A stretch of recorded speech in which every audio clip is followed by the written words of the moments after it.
We have officially made it. Draft day is upon us. The Ravens will pick at number 27, at least for now. We'll see what they do. And we have a ton of content coming our way today. A rookie singles out Lamar Jackson. The Ravens' dream pick is apparently revealed. Kyle Hamilton gets more expensive. And of course, we'll lay out our final predictions here on this episode of Locked On Ravens.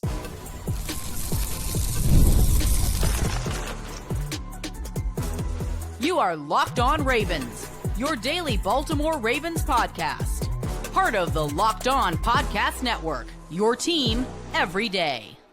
Welcome into another edition of Locked On Ravens, a very special edition of Locked On Ravens. It is your daily Baltimore Ravens podcast. I'm your host, Kevin Oestreicher of Ravens Wire. We're here with you on the Locked On Podcast Network, your team every day. Thank you so much for being here today, making Locked On Ravens a part of your day and your first listen each and every day as well. We're free and available for you on all podcasting platforms, including in video form on YouTube, where you can like and subscribe to the channel, and in audio form where you can follow along and subscribe over there as well. Thank you to all the everydayers who tune in every single day, as well as any first-time listeners, people who are coming back to the channel. Appreciate everybody who is a part of the Locked On Ravens community. We're a 5-day-a-week Baltimore Ravens podcast, and we have a ton of draft coverage coming your way. We'll be live later tonight after the Ravens select, or if they select, we will see. But after the first round ends, we'll go live, we'll react to it, and we'll, of course, have bonus episodes over the weekend. We'll go live after days 2 and 3 as well, so be sure to stay tuned for all that draft coverage here on the show. Today's draft edition of Locked On Ravens Draft Day Edition is brought to you by LinkedIn. LinkedIn Jobs helps you find the qualified candidates you want to talk to faster. Post your job for free at linkedin.com/LockedOnNFL. Terms and conditions apply. We have Sam Njoku back in the house. Draft day, Sam. Of course, you got stuff going on the Ravens Talk podcast, and I'm excited for you to tell the people about that. Let's get to that.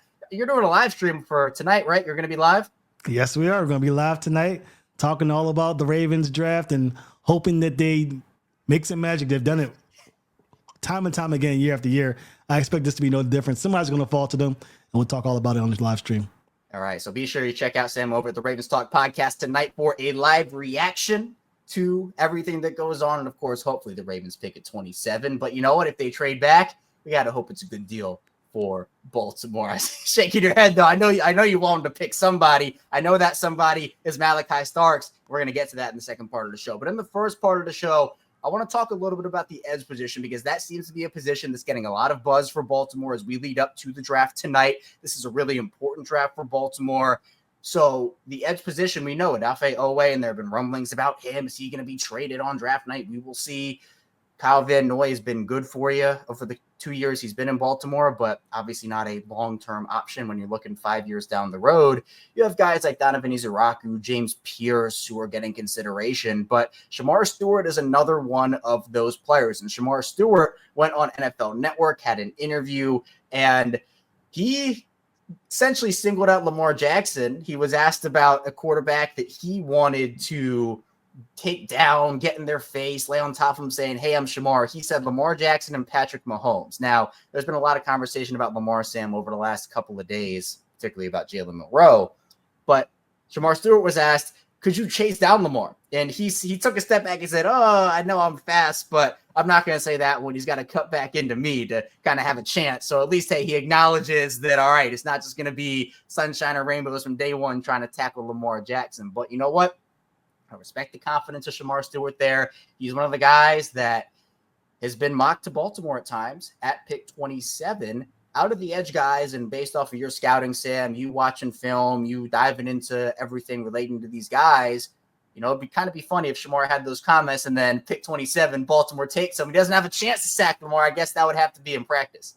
Oh, yeah. Be careful what you wish for, because Lamar Jackson is just as hard to take down on game day as he is in practice. And yes, Shemar Stewart has a skill set that could give the Ravens something to think about as far as who they select in 27. But as far as my, grades or who I have as first round talent, I only have 2 edge rushers in my first round as far as edge rushers are concerned, and that's Abdul Carter and Mike Green out of Marshall. So it'll be interesting to see what the Ravens do when they get to 27.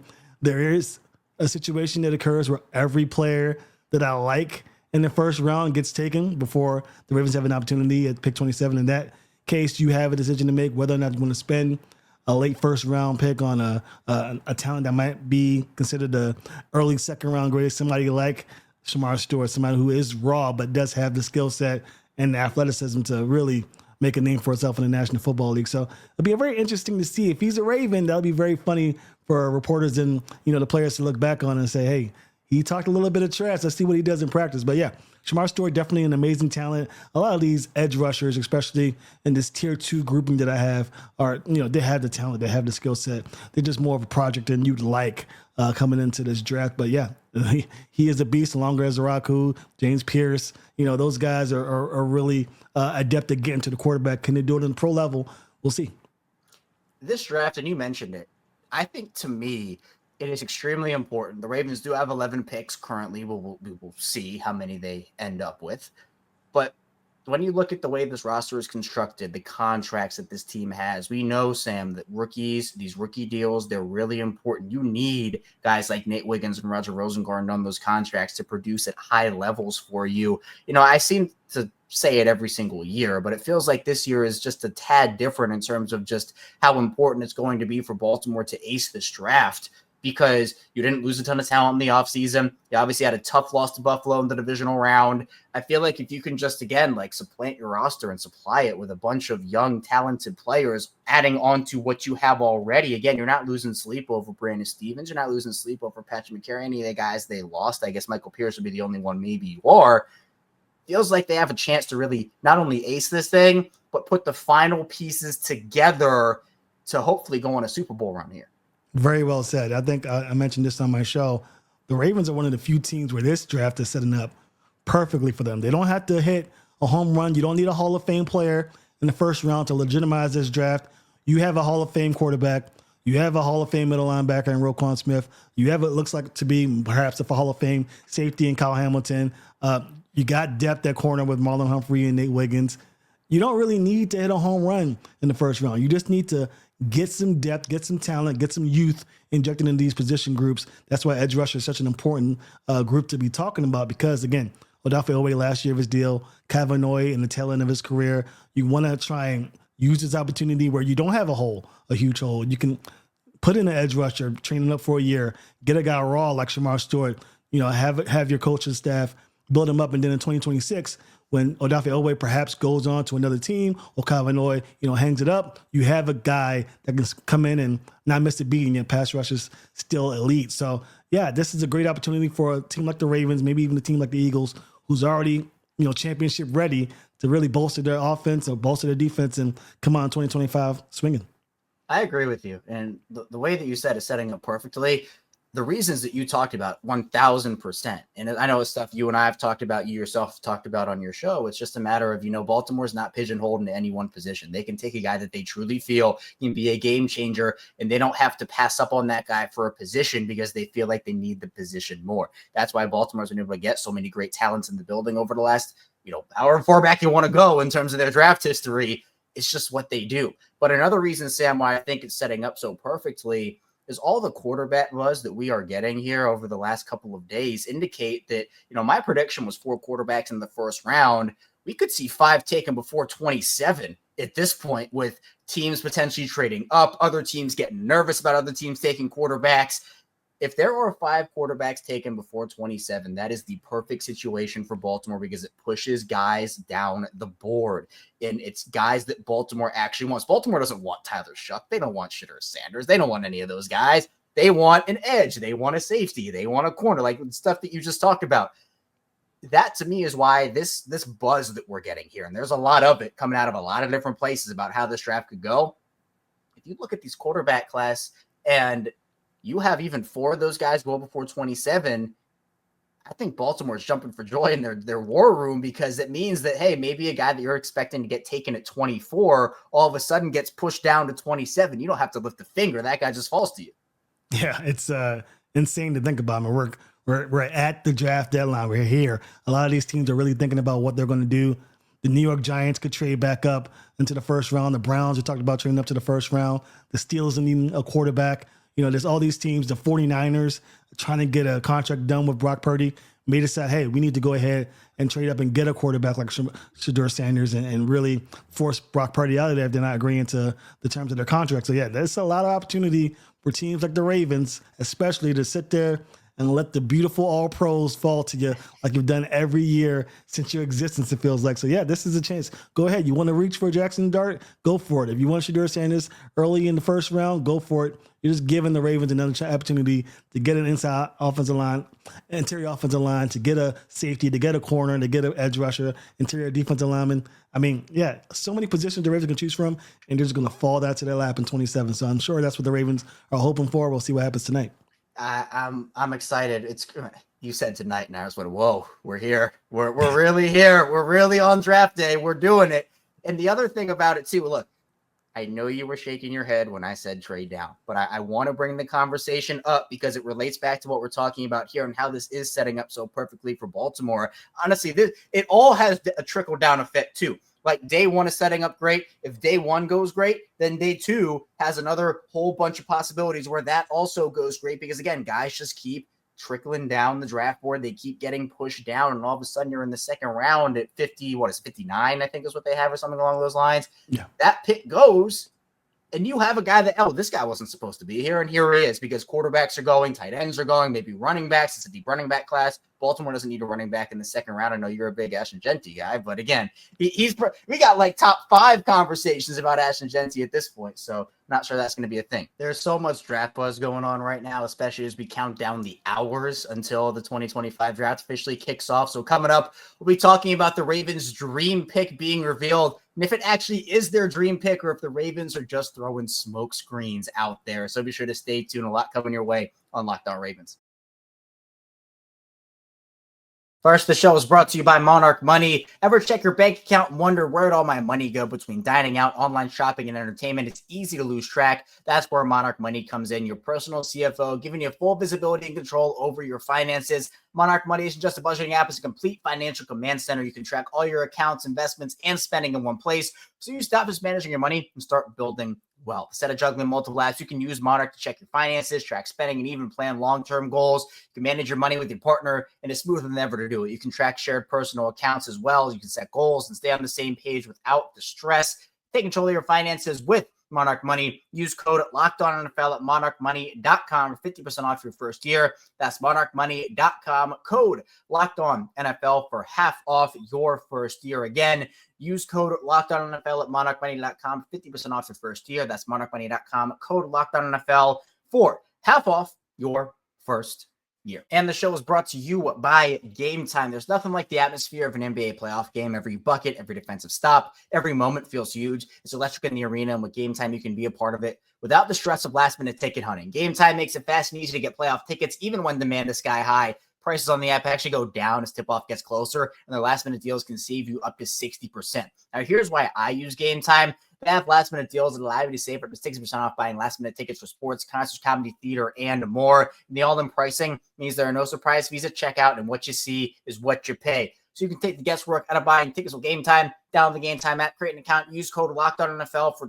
$20 off your first purchase. Terms apply. Again, create an account, redeem code LOCKEDONNFL for $20 off. Download Gametime today. Last minute tickets, lowest price guaranteed. Again, terms apply. Create an account, redeem code LOCKEDONNFL for $20 off. Download Gametime today. Last minute tickets, lowest price guaranteed. Back on Locked On Ravens, Kevin Oestreicher and Sam Njoku still talking Ravens football.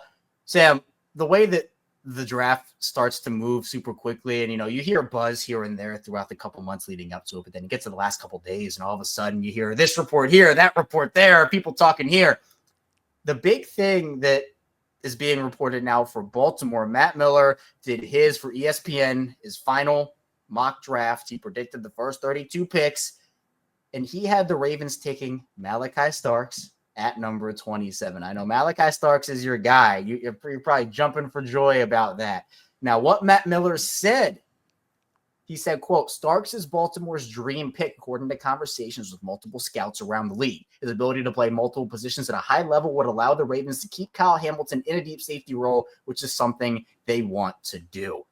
So there are two trains of thought here. I want to talk about both of them with you. The first train of thought is that Baltimore actually does want Malachi Starks. If he were the pick, I want you to sell him on me. Let's do an elevator pitch. Why should the Ravens take Malachi Starks?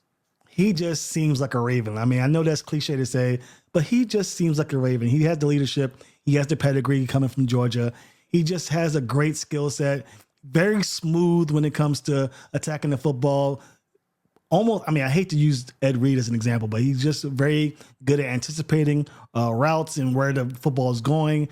He doesn't have the athleticism of some of these other guys, but just being able to play the game at a high level, he does very well. And I could see the Ravens using him in different packages and trusting him because of his experience in an SEC school like Georgia to go out and play on Sunday. So I love everything about him. He does have weaknesses to a game, as does everybody, as did Ed Reed coming out of Miami. But, man, I can't think of a better value pick than him at 27. He's a heck of a player, I'll tell you that. And I'd personally be thrilled if they were to get him there. I don't know if he falls to them, but if he's available, that's one of those like, hey, man, no brainer. You run that card up. But assuming they actually want to use him in the way that I think you and I, Sam, both would expect Baltimore to use him, which is actually kind of contrary to what Matt Miller reported here, which is that the Ravens actually want to keep Kyle Hamilton in a deep safety role. You know, Malachi Starks, for all the good that he brings to the table and the star potential that he has, him playing the Kyle Hamilton box safety role or whatever you want, I don't think that's necessarily where you want him at the NFL level full time. So my train of thought here is, do the Ravens actually want Malachi Starks, or is this the Ravens throwing out a smokescreen? And my big brain theory here is that the Ravens actually want Nicky Manwari. I think that if they want to keep Kyle Hamilton deep, you want another big safety to put up in that box. Manwari has the athleticism. Everybody wants their Kyle Hamilton. I personally, Sam, think he goes to Seattle. I think Mike McDonald wants his own Kyle Hamilton, and I think that might be what they want to do. But it feels to me like if they truly want to keep Kyle Hamilton deep, man, Malachi Starks might not be the best profile for that. It's one of those bigger safeties. Yeah, I agree with you completely. When I heard that, I was like, oh boy, that means they're not really, if the true conditions of their drafting Malachi Starks is because they want Kyle Hamilton back there and to keep Malachi Starks as that box safety, then that's a no-go. It just doesn't add up. What makes Kyle Hamilton special in that role isn't just his ability to, fit against those slot receivers at times and those tight ends. It's his length. His length and his anticipation, his ability to shed blockers, sometimes to get to the quarterback. That's not Malachi Starks. Malachi Starks is a true cover safety. He does have that ability in man coverage against those receivers in the slot to be that, versatile defender. But yeah, that doesn't really scream Malachi Starks. Nick Manwari is a guy that kind of fits that role. Again, no shade to Nick Manwari. I think he's a phenomenal athlete. It's just keeping him in that role definitely presents potential challenges because of his abilities as a actual safety. His athleticism, bar none, one of the greatest ever in the combine. But do we trust him to make the good decisions, not make those mistakes, to get the playbook, to not fall for the double move? Those are the things I'm more concerned with. But again, if he's playing that box safety role, he's not going to be asked to do what we asked, Marcus Williams to do and Eddie Jackson to do at that time, because Eddie Jackson and Marcus Williams were asked to be deep, and that's what Kyle Hamilton did to pretty much solidify the things and get it together. So Nick Manwari, if that's what they want to do, if they want to keep Kyle Hamilton back there long term, Nick Manwari seems like the selection.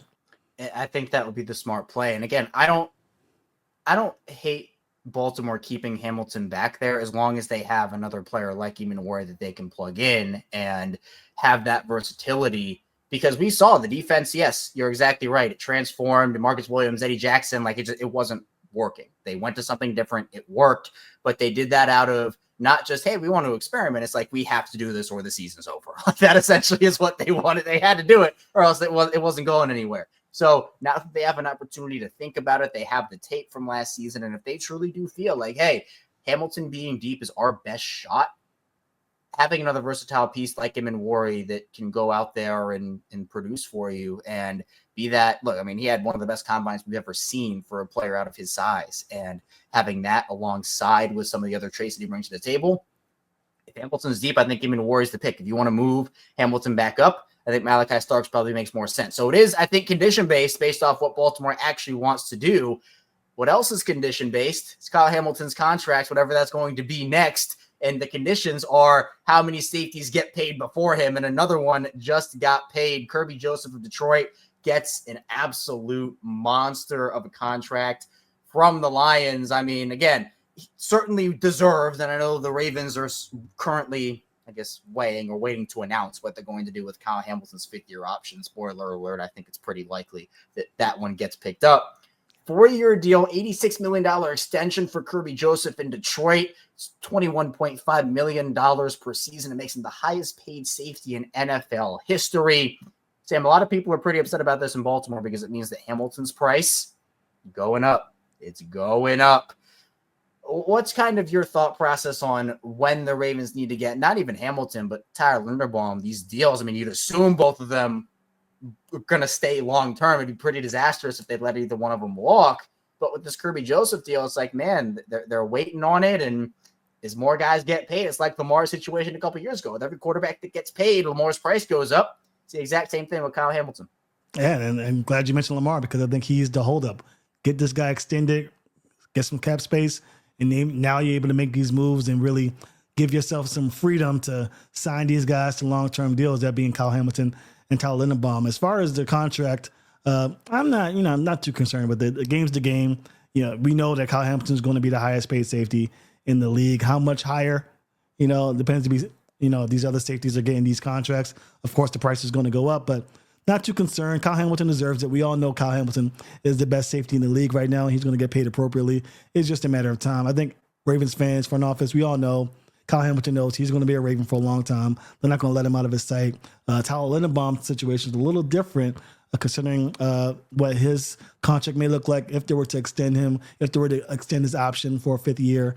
Depending on what they do in the draft, it could be a situation where maybe his replacement's on the table. Who knows? But that's, I still think they get the deal done with Tyler Linderbaum as well. I'm just thinking ahead to what could possibly go wrong. That's how you got to be if you're in the front office. But I'm not too worried about it. Tyler Linderbaum's going to be a Raven. Kyle Hamilton's going to be a Raven. It's just a matter of time. But I think Lamar Jackson's contract is first, and then maybe even Derrick Henry's contract. He only has a year left. We know the Ravens want to keep him.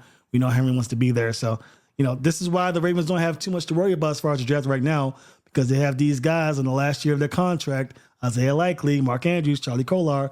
A lot of these guys are in the last year of their deal. So Ravens got a lot of work to do to get these guys contracts set up, pen to paper. Yeah, it's a matter of maybe they're just going to turn their attention to that after the draft. Lamar's gets done, and that maybe sets off a chain reaction, you would hope. But a lot of decisions to be made for Baltimore in the next 3 days, 11 of them, at least currently, and we'll see what ends up going on throughout the rest of it. So coming up in the final part of the show, we'll get to our final draft predictions. We'll talk a little bit about some big moves that could possibly happen during the draft for Baltimore and so much more. We got a lot coming your way on Locked On Ravens. First of the show is brought to you by LinkedIn. As a small business owner, your work doesn't end when the clock hits 5. Your business is always on your mind, which means when it's time to hire, you need a partner that works just as hard as you do. That's where LinkedIn Jobs comes in. When you clock out, LinkedIn clocks in. LinkedIn makes it easy to post your job for free, share it with your network, and get qualified candidates all in one place. You can post your job. LinkedIn's new feature can help you write job descriptions and then quickly get your job in front of the right people with deep candidate insights. And here's a pro tip.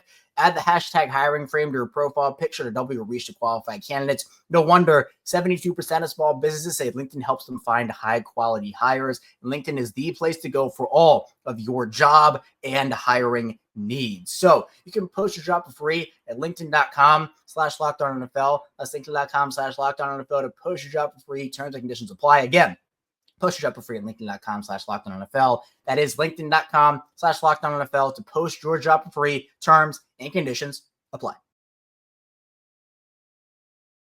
Back on Locked On Ravens, Kevin Oestreicher, Sam Njoku, still talking with you here. It is draft day, and it is still unbelievable that we are here. You put so much work in a mock draft, scouting, watching film, watching tape, and then all of a sudden you're at the day, and you're like, man, how did we get here? It snuck up on you. It sneaks up on all of us, it feels like, Sam. And the Ravens, not only are the decisions they have to make related to the draft picks that they're going to take here, but also some of the players already on their roster. Now, Mark Andrews had some comments on ESPN a couple days ago about, one, Eric DeCosta's comments during the pre-draft press conference, and then his soaked gloves during the divisional round game against Buffalo, which I'm sure a lot of people would have just hoped he didn't say that, and we could all move on in peace. But no, we got to relive it, and here we are doing it. It's draft day. I think that day 2 of the draft is that hard deadline for Mark Andrews to get dealt. Certainly not 100% that either possibility happens of him staying or going. I think certainly you could even maybe call it 50-50 if you wanted to. Final prediction, Sam, what do you got for me? Andrews, by the time the draft is over, is he on the Ravens roster or not? I'd say probably not. If I were to go one way or another, I would say probably not. It's a good chance he stays, but also a good chance he goes. It's about 50-50. It all depends on what happens in round 1. You show me which teams got those 2 tight ends in the first round, and I'll tell you exactly what's going to happen. Most likely, I'll be more convinced one way or another when it goes down. I think that's what the Ravens are waiting on. I don't expect the Ravens to trade him for a 4th-round pick. So, again, as you mentioned, day 2 is probably the deadline. If you were to wait till round 3 or round 4 to trade Mark Andrews, you might as well just keep him because the chances of you getting a comp pick comparable to a 4th rounder is pretty high, considering what Mark Andrews is able to do on the field still. And a lot of Ravens fans don't necessarily agree with that notion. But, hey, Mark Andrews still top 5, top 10 tight end to me. And that contract he's going to get after this season is going to warrant the 4th-round draft pick compensation, in my opinion. So, I would say most likely, not most likely, but let's go 55% chance that he gets traded, 45 he doesn't. But again, based on the first round, that'll tell us a lot. Truly a toss-up. I mean, really, it's a coin flip in my opinion. And this is this is it for me though. If he doesn't get traded during the draft for a day 2 or day 1 pick, there's no point because you're going to get a comp pick anyway if he walks next year. You don't want to. Why would you trade him for a 2026 pick when you're going to get a comp pick anyway, and you can still have that top 5 production as you talked about? And I agree with you. Mark Andrews is a top 5 10 in my opinion on the roster. Speaking of a guy that's also looking for a contract, I've always seen his name get brought up. I know you and I have talked about it as well a little bit over the course of this process the last couple of months, but Adam Schefter saying that a player on his rookie deal, he could potentially be expendable. And we saw the cryptic tweets a couple months ago. Now, whether that was related to the Ravens or not, we still don't know. But again, it's worth noting that he is eligible. He's playing on the 5th-year option this season. He'll be free agent after the year. Do you feel like there's a shot that Owe gets traded on draft night? And, Eric DeCosta talked about the Marquise Brown trade and how that kind of came together with nobody knowing. It got agreed upon, I think he said, on that Monday before the draft. Are the Ravens in some secret negotiations, do you think, for Owe? Is that a player they're looking to move? Because, look, if they do, they don't really have a lot else. We talked about it with the S position in the first part of the show. They'd have to be pretty confident and probably take multiple edge rushers if they were to even consider doing that. And that's exactly what I'm thinking. You'd have to be very confident that the edge rusher you want would fall to you. Or maybe you're trading him for a Micah Parsons, maybe. We heard Jerry Jones mention that he's in cahoots with a couple of teams to make a substantial trade happen. So, that's literally the only way I could see them trading Odafe Owe. He's still a huge part of their pass rush. And if you're trading him, you have to make sure you have a dominant edge rusher. Maybe not a Hall of Fame worthy one, but somebody who's capable of double-digit sacks. Because if you don't, that's a huge part of your pass rush that is going to be traded away. And you better hope you have the compensation available to account for it. Because, Odafe Owe, maybe not the guy that a lot of people were hoping he'd be, but, man, he's gotten better every single season. And who knows what type of production he can get in the contract year. You know how that goes when these pass rushers are trying to rack up them sacks to get the contract pay even higher. So I would say less likely that Odafe Owe gets traded than Mark Andrews for sure. And we saw Nnamdi Madubuike bet on himself in a contract year, and he probably would have signed for like $12 million a year, $10 million a year had he not had the year that he had in the contract season. He parlayed that into $100 million or near $100 million. So, it can be crazy. But on the flip side of that, Brandon Stevens is the other example where if you bet on yourself and it doesn't go the way you want, you might be run out of town and you might not get the contract that you were looking at the year prior. So it definitely is risk reward for those guys. When you look at the draft here, Sam, we've talked about Malachi Starks, some guys in the first round that, hey, these are options at 27 for the Ravens. Is there any sleeper that you feel like could be in consideration that maybe people are talking about as a mid to high 2nd round pick that you feel like maybe could sneak into the first and be an option for Baltimore at 27? I'm not sure how he's falling on board so far. Some mock drafts, I don't see him in the first round at all. Some I see him as high as 18. But Gray Zabel out of North Dakota State, I feel like is the best interior offensive lineman in this draft, more so than Tyler Booker even. And if he's available at 27 and even Malachi Starks is available at 27, I'd be hard pressed not to go for Zabel. I think Zabel is my favorite player in this draft for the Ravens. I know a lot of people are pushing the Malachi Starks agenda, myself included, obviously. But man, Gray Zabel, if he's available somehow at 27, there's not a lot of teams that I see that are really interested in him. I think the Seahawks are probably the best chance for him to really get leapfrog over the Ravens. But man, I like his skill set. I like the way he plays football. Definitely a contrast to what they have so far with Falele and Voorhees. He could be a guy that could be plugged in and do some damage at the interior of that offensive line. They always feel like they find a way to go get that guy in the whole league. Is like, man, come really? This guy, Baltimore again. That's just how it goes. And that's why I think Sam, you and I both in agreement. It's setting up perfectly because we've talked about all these players that could be options at 27, and in some way, shape, or form, it's actually somewhat realistic. A lot of them actually do. Of course, guys will get taken earlier, but with the quarterback position, like we talked about, the tight ends, some running backs, and positions Baltimore doesn't need, I feel like Baltimore is going to have a lot of guys on their board that they like at 27, and maybe that guy is the guy that they like. So who is your the guy? You got final prediction for you. I know you love Malachi Starks. You love Gray Zabel.